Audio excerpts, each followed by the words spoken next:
어려운 경제 뉴스를 쉽게 풀어드립니다. 경제 돋보기. 예, 경제 돋보기 진행하겠습니다. 바이든 미국 대통령이 고령 리스크가 있다고 그러잖아요. 근데 요 며칠 또 코로나에 감염됐다고 해서 이래저래 사퇴하는 거 아니냐 쪽으로 전망들을 많이 하던데, 만약에 사퇴한다면 판이 또 많이 흔들릴 것 같긴 한데요. 요즘은 정치 이벤트가 경제와랑도 연결이 돼 있어서요. 경제 돋보기 시간에도 좀 짚어보겠습니다. 오늘 미국 대선과 금리 얘기를 좀 해보려고 하는데, 박정호 교수가 또 어디를 가버렸습니다. 우리 김진일 고려대학교 교수님 모셨습니다. 어서 오십시오. 네, 안녕하세요. 네, 제가 김진일 교수님 오신다고 해서 이력을 한번 쭉 찾아봤더니 그 속된 말로 화려하시더만요. 아닙니다. 저번에 공부도 잘하시고. 예. 뭐 할 줄 아는 게 없습니다. 공부밖에. 아니 그냥 딴 걸 못해서. 네. 미국 연방준비제도. 네. FRB라고 합니까? 네, FRB. 네. 미국의 중앙은행의 역할을 하고 있습니다. 연준에서도 일하셨다고요? 네, 연준에서 일했고요. 네, 제가 한국에서 여기 아까 빌딩 들어오면서 보니까 92년에 이 빌딩이 지어졌는데 92년에 유학 나갔다가 박사 공부하고 첫 직장을 연준에서 96년부터 98년까지 2년간 일했습니다. 그러니까 우리나라 그때 그 우리나라의 그 아픔을 겪었던 경제로서는 그 외환위기 시기였고요. 근데 대학교 버지니아 대학에서 5년 일하다가 다시 연준에 가서 2003년부터 한 7, 8년 일하면서 미국의 가장 조용한 시기, 그 다음에 2007년, 8년에 가장 미국이 어려웠던 금융위기 시기 겪고 고려대학교에서 불러주셔서 2010년에 한국에 들어왔습니다. 연준은 흔히 연준 의장은 뭐 미국 경제대통령 이런 표현도 쓰잖아요. 네. 그리고 우리 김준일 교수님도 뭐 조만간 금퉁위원 같은 거 하시겠는데? 아닙니다. 그건 뭐 그 밑에 직원이 한 수백 명 경제학 박사인데요. 네. 그 수백 명 중에 한 명이었습니다. 알겠습니다. 자, 관련해서 현안들 좀 자세히 한번 짚어보겠습니다. 지금 미국 금리가 높죠? 미국의 그 연준에서 정하는 정책금리, 기준금리를 미국은 이제 그 범위로 정하는데 구간으로요. 그게 5.25에서 5.5% 사이. 그러니까 한국보다 약 2%씩 포인트 높은 편입니다. 미국 역사로 봐도 제법 높은 편인 건가요? 최근 역사로 보면 높은 건데요. 좀 길게 보면 예를 들어서 80년대 초반 그때는 훨씬 더 높아서 두 자리 숫자도 가고 그런 적이 있었거든요. 네. 그런 거 보면 이제 그렇지만 최근 한 20년 정도를 생각해 보면 상당히 높은 수준에 올라와 있다. 특히 금융을 하시는 분들, 투자하시는 분들은 짧게 생각을 하시는 경우가 많기 때문에 가장 최근 경험, 혹은 코로나 이후만, 이제 아까 바이든 코로나도 말씀하셨지만 코로나 이후만 생각하면 가장 높은 거였죠. 네, 그래서 영끌 하신 분들은 0% 생각하다가 지금 금리는 너무 높은 거죠. 연준이 뭐 첫 번째 목표가 이제 금리 잡는, 물가 잡는 거라고들 많이 얘기하잖아요. 그래서 이제 고금리를 유지하고 뭐 한때 내릴 거다라는 얘기가 나온 지 한참 됐는데도 지금 안 내리고 있는 거 아니에요? 네, 내린다고 얘기한 지 벌써 말 나온 지 거의 6개월, 1년 뭐 다 돼가는 것 같은데요. 9월쯤에 한번 내린다는 얘기도 또 나오대요. 네, 지금으로서는 가장 많은 그 금융 자산이 9월 이하에 베팅을 하고 있습니다. 근데 아까 물가 안정 말씀하셨는데 사실 우리나라는 물가 안정이 1조 1항에 있고 1조 2항에 금융 안정이 있는데요. 미국은 법으로 따진다면 물가 안정하고 고용 안정이 똑같이 두 개가 중요하도록, 그래서 이중 책무, 고용 안정 혹은 최대 고용. 법상으로의 명칭은 최대 고용인데요. 실제로 최대 고용이 모든 사람의 고용이 아니라 인플레를 만들지 않는 고용 안정을 최대 고용으로 정의하고 있기 때문에 물가 안정과 고용 안정을 똑같이 중요시한다라고 얘기하고 있습니다. 우리도 그러면 한국은행법에 고용 안정이 목표로 돼 있습니다. 한국은행법에는 들어가 있지 않습니다. 금융 안정으로 돼 있습니까? 첫 번째 1조 1항에 물가 안정을 목표로 하고 1조 2항에 금융 안정에 유의한다라고 되어 있고요. 그래서 고용 안정이 법엔 들어가 있지 않은데 실제로 어떡하냐? 그건 또 별개의 문제고요. 네, 그리고 국회 때마다 고용 안정을 넣는 것이 더 맞는 것이 아니냐는 발의는 계속되고 있는데 아직까지는 법에는 그렇게 물가 안정과 금융 안정 그 두 가지가 들어가 있습니다. 대선을 앞두고 있으니까 이제 현 정부 바이든 쪽에서는 좀 내렸으면 하는 거죠? 네, 뭐 지금부터 대선 투표한 그날까지 그 안에 네. 내리면은 너무 좋아하고요. 네. 내리란 말은 못하지만 네. 그리고 이제 그 야당인 트럼프 쪽에서는 내리지 말라는 거를 굉장히 명시적으로. 트럼프는 막 얘기하잖아요. 그렇죠. 해라 마라. 원래 그러신 분이니까 대통령 때도 심지어 대통령을 하실 때도 얘기를 더 많이 하셨고요. 더구나 지금은 대통령이 아니라 야당의 후보자 신분이니까 더 편하게 얘기하시는 거죠. 그래도 중앙은행의 독립성 이런 거는 네. 확고하게 거기도 원칙으로 정해져 있잖아요. 네, 원칙으로 정해져 있고 뭐 세계에서 가장 독립적이라고 말하는 데는 뭐 저도 자신은 없지만 네. 비교적 많이 독립되어 있는 나라, 독립성이 잘 갖추어진 중앙은행 제도라고 평가받고 있습니다. 전체적으로 경제 상황이나 여러 가지 감안해 보시면 우리 김 교수님 보시기에는 지금 금리를 내릴 때예요? 아니면 어떻게 보세요? 미국, 한국이 조금 다른데요. 네. 두 나라 모두 그 코로나 이후에 사실 생각해 보면 처음에 2020년에 돈을 그렇게 많이 풀었는데 인플레가 엄청 풀었죠. 안 생겼단 말이죠. 네. 그게 너무 이상했어요. 네, 오히려 네, 내려갔고요, 물가가.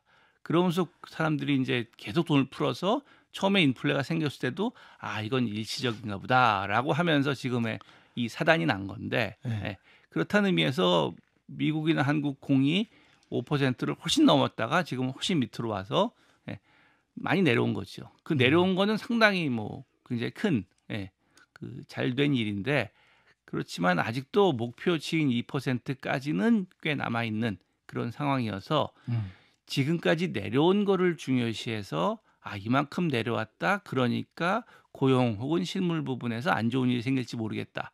이제 내리기 시작하자는 의견과 아까 물가 안정 말씀하셨는데 아직도 2%까지는 꽤 남아 있다. 그리고 더군다나 2% 가는 즈음에 이자율을 내렸다가 다시 올라가면 그때는 누가 책임지냐 하는데 그 책임에 있어서 트럼프는 아주 멀리 있고 바이든도 꽤 멀리 있고 연준은 바로 당사자이죠. 그 서로 다른 두 입장이 이제 있는데 네. 정치적으로도 좀 이해관계가 달라지잖아요. 네, 맞습니다. 그러면 좀 행정부를 맡고 있는 민주당에서는 네. 뭐 어떻게 좀 내리라는 쪽으로 뭐 압력을 가할 수는 없어요? 다른 뭐 간접적 수단이나 이런 건 없습니까? 그러니까 가끔씩 정보 교환을 위해서 우리나라 F4가 있듯이 그 연준 의장이 백악관에 들어가고 그건 다 이제 보고서로 나옵니다. 언제 들어갔다는 얘기가. 그런데 그런 면에서 이제 의견 교환을 할 수 있는데 거기는 경제에 대한 상황에 대한 의견 교환이지 정책은 서로 간섭을 하지 않게 되어 있습니다. 물론 그분들끼리 커피를 마시면서 아침이니까 커피를 드시겠죠. 와인은 아니고요. 커피를 드셔서 무슨 얘기할지는 그건 모르겠지만 그런 의견 교환은 충분히 있고요. 거기는 주로 이제 경제 상황에 대한 의견 교환이 대부분이다라고 뭐 갔던 분들한테 이야기는 간접적으로 들어서 알고 있습니다. 근데 역대로 왜 제일 유명하신 연준 의장이 그린스펀? 네, 그분인데 그분은 정치적인 감각도 굉장히 뛰어나신 분이고 공화당 지지자였잖아요. 공화당 지지자였죠. 네, 맞습니다. 조금 맞춰줄 때는 맞춰주고 막 그랬던 것 같은데. 네, 그래서 그 상황을 보고 이제 사람들이 평가를 할 때 그게 맞춰주는 게 그 당시에 정치적인 이유 혹은 경제학에서는 선호라 그러는데요. 선호. 그때 낮춰주는 게 좋아서 낮춰준 거냐, 아니면 경제 상황에 대한 판단을 보고 한 거냐. 그건 굉장히 그 통계학적으로 어려운 문제입니다. 사람이 이걸 왜 했냐 이걸 따지는 거기 때문에요. 그래서 그런 걸 어떻게 맞출지가 그게 어려운 거고요. 그래서 그렇지만 이제 가장 직접적으로 영향을 미치는 것은 행정부에서 재정 정책을 이렇게 하겠다라고 하면 그거는 중앙은행으로서는 받아들일 수밖에 없는 겁니다. 그리고 중앙은행도 금융시장에 영향을 미치고 재정 정책도 금융시장에 영향을 미치기 때문에 재정 정책이 있으면 그거에 대응을 하는 여기는 통화 정책으로 대응을 할 수밖에 없거든요. 또 해야 되거든요. 그래서 그렇게 미치는 영향은 뭐 아주 합법적이고 중앙은행이 따라갈 수밖에 없고 행정부도 그거를 고려해서 정책을 펼 수 있는 거죠. 그거 영향을 받는 거는 뭐 누구도 아무도 뭐라고 할 수 없는 거죠. 우리도 사실은 금리 때문에 좀 올리자 내리자 뭐 그대로 두자 논쟁이 좀 있잖아요. 근데 전세 대출 금리는 다시 올린다는 얘기가 있던데? 다시 올라가고 그러니까 올린다. 일부러 올리는 건 아니지만 일부러 올리는 건 아니지만 네, 시장에서 최근에 올라가는 이제 거예요. 그 네. 집값 좀 올라가고 서울 일부 지역을 시작으로 집값이 올라가고 그런 문제가 있고 이자율이 아까 말씀드린 대로 앞으로 낮아질지 모른다는 기대로 대출이 많이 일어나기 때문에 집값 상승, 대출 상승을 좀 억제하고자 하는 게 또 정부로서는 있거든요. 왜냐하면 너무 대출이 많이 일어났다가 금융위기가 오면 안 되니까.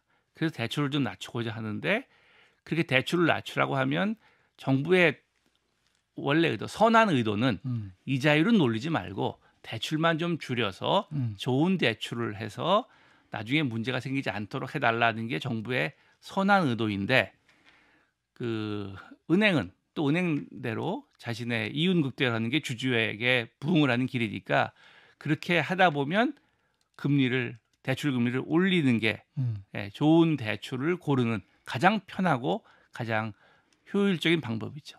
그러다 보니까 주담대가 대출 금리가 올라가는 그런 현상이 일어나는 건데요. 그거는 이제 아까 처음에 말씀드렸던 중앙은행의 기준금리, 정책금리가 앞으로 내려가는 거는 아주 단기 금리고 가장 안전한 금리고요. 지금 저희가 얘기하는 주택담보대출 같은 경우에는 뭐 그래도 주택이 안전한 자산이지만 금이나 달러나 원화에 비하면 불안전한 거고요. 그리고 상당히 긴 기간 돈을 빌리는 거기 때문에 그 사이에는 굉장히 많은 괴리가 현실적으로 일어나는 것 같은데요. 후자가 사람들에게 직접 다가오고 실제로 앞에 미국 대선 얘기하셨지만 선거할 때 사람들의 생각에는 그 주담대가 머릿속에 있죠. 정책금리가 있지는 않고 오늘의 물가가 있습니다. 네. 좀 얘기가 딴 데로 가긴 합니다만 우리나라 은행들은 그 예대 마진이라고 그러잖아요. 네. 너무 편하게 하는 것 같아요. 그러니까 은행에 서민들은 힘든데. 뭐 저도 양쪽 여러 가지 신발을 다 신어봤는데 여러 가지 위치에서요. 예. 근데 이제 은행이 안 하는 거냐 못 하는 거냐. 그리고 외국을 못 나가는 거냐 안 나가는 거냐. 그거는 이제 해봤어야 완전히 풀어져 보면 알 텐데 물이 빠져봐야 수영복 색깔을 알 수 있다고 하듯이. 근데 지금까지는 굉장히 어떻게 보면 보호, 어떻게 보면 규제를 받던 산업이 금융산업, 특히 은행 산업이었기 때문에 지금은 뭐 역사적으로 보면 계속 이제 규제가 풀려나간 상황이죠. 그래서 지금 말씀하신 그런 예대 마진에 대한 고민이 나온 것도 과거에는 그런 고민이 나오지가 않았지 않습니까? 왜냐하면 어차피 이건 정부에 정한 건데 그걸 가지고 뭐 왈가왈부를 안 했는데 지금은 규제가 풀려나가면서 그런 고민을 우리나라 사회가, 한국 경제가, 한국 금융이 그런 고민을 지금 해나가는 시기이고 뭐 하나씩 해결해 나간다고 그러니까, 저는 생각하고 있습니다. 전세 뭐 대출이자에 관련된 건 아닙니다만 코로나다 뭐다 하면서 자영업자들이 이제 어려워서 돈들을 많이 빌렸잖아요. 네. 근로도 많이 늘어난다고 하던데 네. 그럼 이자 부담이 이제 큰 거 아니에요? 점점 올라갑니다. 네. 그러니까. 네. 근데 그 은행들은 사상 최고의 어떤 수익을 또 올리는 거 아니에요? 네. 그러면 이제 보는 사람들 입장에서는 좀 네. 그 시기 하죠. 어쨌든 얘기가 좀 딴 데로 좀 새긴 했습니다만 다시 미국으로 돌아가서 미국에 왜 그런 거 있잖아요. 경제 상황 이런 걸 여러 가지 데이터를 쭉 이렇게 넣어보면 공식에 의하면 네. 정권이 넘어간다, 뭐 재창출된다. 네. 뭐 이런 거 모델들이 많이 있잖아요. 네, 제가 공부하던 예일 대학교의 레이 페어 교수가 네. 그거에서 가장 전 세계적인 권위자이셨습니다. 그래요? 네. 근데 그게 홈페이지 들어가면 돌려보실 수 있습니다. 직접. 그분 홈페이지에서. 그분은 지금 어떻게 전망? 그 공식에 의하면 어떻게 돼요? 저도 최근에는 안 들어가 봤는데 네. 뭐 그 앞에서 다뤄주셨던 그 피격 네. 사건 이후에 더 트럼프가 올라가지 않았을까 싶습니다. 피격됐다고 해서 경제 상황이 달라지진 않았을 텐데. 아니지만 네. 그 이후에 사람들의 심리가 있고 네, 다른 그건 또 그렇고. 데이터가 있으니까 꼭 경제 데이터만은 아니고 다른 뭐 요즘은 이제 새로운 것들 많이 처음 구미 만드실 때는 수십 년 전이니까 다른 게 없어서 하는데 지금은 계속 발전시켜 나가니까 매일매일 들어온 데이터도 미국은 경제가 너무 좋다는 거 아니에요? 그러니까 이게 노동시장은 굉장히 좋습니다. 네. 그런 면에서 경제 지표는 굉장히 좋은데 경제학자들이 저로서는 굉장히 어려워하는 게 인플레 2% 잡으면 잘한 거다라고 해서 지금 뭐 7, 8 가다가 3 내려왔으니까 많이 내려왔다고 얘기하고 굉장히 성공적으로 안도해 하는데 얼마 전에 그레고리 맨키우 교수가 그런 말씀을 하셨다는데 어디서? 교과서 쓰신 분? 네, 교과서 쓰신 그 사람이요. 네. 소위 자기 이름에 만키우의 네. 경쟁을 가지고 계신 그분이 말씀을 어디서 논문을 쓰신 것 같은데 사람들은 작년에 인플레이로 생각하지 않는다. 바이든이 들어왔을 때의 물가와 지금의 물가를 비교한다고 얘기를 했거든요. 사람들의 심리는. 네. 그러면 물가는 이미 올랐죠. 지난 3년간. 네. 그러니까 올해 아무리 0%를 맞추고 2%를 맞춘다고 해도 3년 반 전에 비해서는 그때는 기름 넣을 때 얼마였는데 그 기억이 그때는 남아있다. 사과. 그게 사람들의 음. 가장 기억이고 왜냐하면 선거라는 4년 주기를 미국에서 하기 때문에 사람들의 메모리는 그게 중요한 것 같다. 그래서 말씀하신 대로 노동시장은 지금 너무 좋고 전 세계에서 유일하게 잘 나가는 경제. 그래서 이자율을 계속 높이 유지해서 전 세계가 지금 고생하고 있고 저희도 여기서 이런 프로에서 다루시는 건데 근데 국민들은 생각은 심리는 그 물가 수준 인플레이션이 아니라 물가 수준이 3년 반 전보다 꽤 높다. 그게 또 국민들의 심리 그리고 선거 결과에는 더 영향을 미치는 게 아닌가 하는 그런 얘기를 하면 이제 경제학자들은 소위 말하면 자괴감을 느끼는 거죠. 우리는 인플레이션율이 중요하다고 배우고 가르치고 국회의원들도 그거에 따라서 한국은행법에 혹은 그걸 한국은행법을 기재부랑 한국은행이 실제로 2%라는 목표를 만들어서 하는데 과연 그게 국민들의 심리랑 일치하는가? 그건 아닌 것 같다고 하는 게 지금 미국 선거를 보는 경제학자들의 입장 중에 하나입니다. 참 어려운 문제예요. 뭐 선거로 가면 더 어렵습니다. 경제학만하고 인플레만 해도 어려운데 네. 그게 이제 노동시장이 좋다고 말씀하시니까 굉장히 좋은 건 사실인데 인플레랑 엮여서 미국 다녀오신 분들 이구동성으로 하는 게 미국 경제는 좋은데 네. 물가 때문에 네. 너무 힘들다 그러대요. 왜냐면 그분들은 자기가 전에 미국 갔을 때 내가 네. 호텔이 얼마였는데 네. 햄버거 맥도날드가 얼마였는데 네. 그게 기억에 있거든요. 올해 2%가 중요한 게 아니라. 그 실리콘밸리가 있는 뭐 샌프란시스코, 팔로알토 이런 지역은 네. 뭐 임대료가 천정부지로 올라서 뭐 네. 장난 아니다 그러대요. 맞습니다. 그렇군요. 근데 만약에 미국 대선 결과에 따라서 네. 바이든이 재선하든 또는 뭐 민주당이 누가 나와서 또 재선 이기든 트럼프가 다시 등장하든 많이 달라지겠죠? 어느 당이 집권하냐에 따라. 네. 트럼프는 내리나요? 금리 내리는 쪽으로 갑니까? 그러니까 지금은 뭐 내리지 말라고 하는데 그 선거 영향 때문에 네, 선거가 그럴 결정이 나면 그 순간 또 어떻게 바뀔지는 그건 네. 모르고요. 네. 근데 그분은 대놓고 내리라 막 그럴 것 같은데. 그렇죠. 그분은 뭐 그분 나름대로 컨시스턴시가 있는 거지요. 일관성이 있다. 네, 자기 나름대로 목표가 있고 그 목표가 다른 기존 정치인과는 다른 점은 있지만 그 목표가 있고 굉장히 그거에 컨시스턴트 하신 분이고요.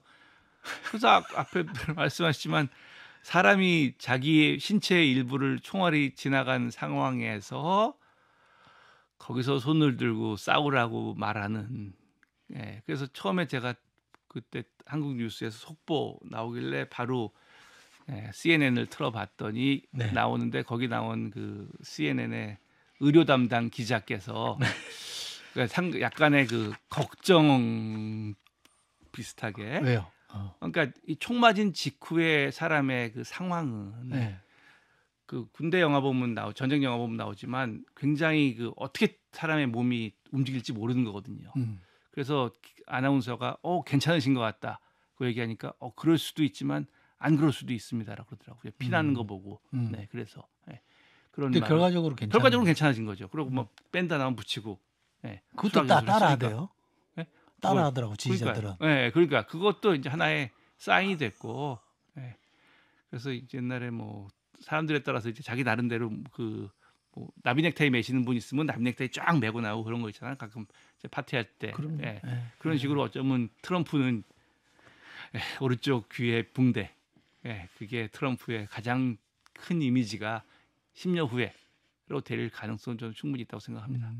되게 뭐 정치를 많이들 요구를 합니다만 그래도 정치인들이 하는 걸 따라하는 경우들이 많아요. 그렇죠. 그러니까 욕을 하는 거죠. 말도 따라하고 뭐 하여간 따라도 상대를 안 대하는 하고 태도도 관심 따라하고. 없으면 욕 안 하죠. 그러니까. 무풀이 제일 무서운 거 아닙니까? 끝으로 짧게 하나만 더 줄게. 우리 금리 인하 언제쯤 할까요? 일단 미국 인하가 아주 확실하든지 아니면 하고 나서 그러면 우리가 훨씬 더 여유가 있고요. 그게 단순히 0.25% 포인트보다는 세계 금융시장의 이제 내러티브라고 하잖아요. 그 물결이 바뀌면 그러면 전 세계가 좀 편하게 할 수 있는 것 같습니다. 경제 상황 그 자체보다도. 네, 우리 김진일 교수님 말씀하시는 거 들어보니까 딱 경제학자시고 죄송합니다. 아닙니다. 되게 신뢰감을 주는 말씀이라 듣기 좋았습니다. 토요일 아침 이런 시간에 나오셔서 고맙습니다. 아유, 감사합니다. 김진일 고려대학교 교수와 함께 경제 돋보기 진행했습니다.